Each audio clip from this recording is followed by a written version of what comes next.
Hi, I'm Jessica here at Nautilus Mission Control at the Inner Space Center in Rhode Island. And we've got ROV pilot Mike Filimon with us today in the studio on the Nautilus. So Mike, can you tell us, what does an ROV pilot do? Well, an ROV pilot's main job is to operate the vehicles, which in our case are mainly Hercules and Argus, but also we've been doing a lot of Diana lately. And our ROVs, which stands for Remotely Operated Vehicle, are our presence on the seafloor, and they allow us to go down and map the seafloor and put cameras on it and pick up objects and do our research. And it's the job of the ROV pilot to operate those from the surface. So what's it like when you're driving Argus? Argus is, it's fun to pilot. It's different when we use it for different things. I find it fun when we use it for side scan because you get to fly around almost as if you're an airplane.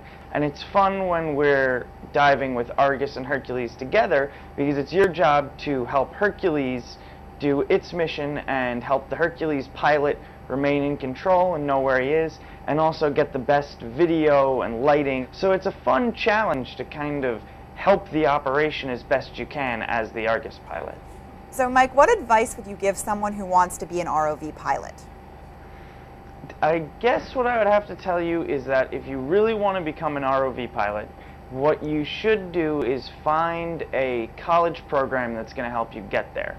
Of course, I would have to recommend the University of Rhode Island because that's where I graduated from and that's how I got here. And there's some other ROV related schools such as ocean engineering schools.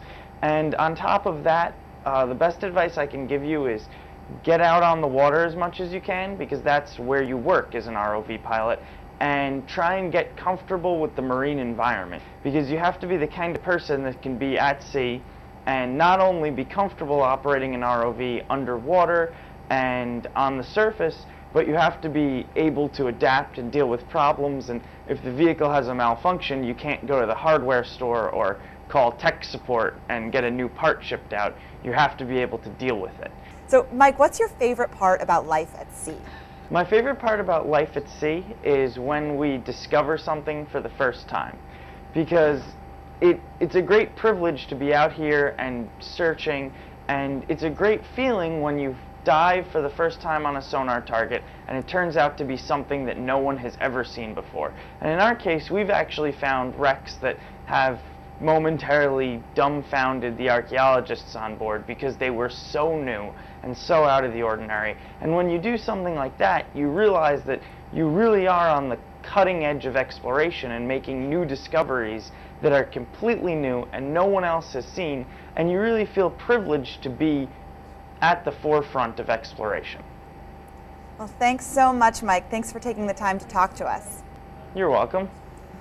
Again, I'm Jessica here at Nautilus Mission Control. Stay tuned at nautiluslive.org. And now back to the action on the ship.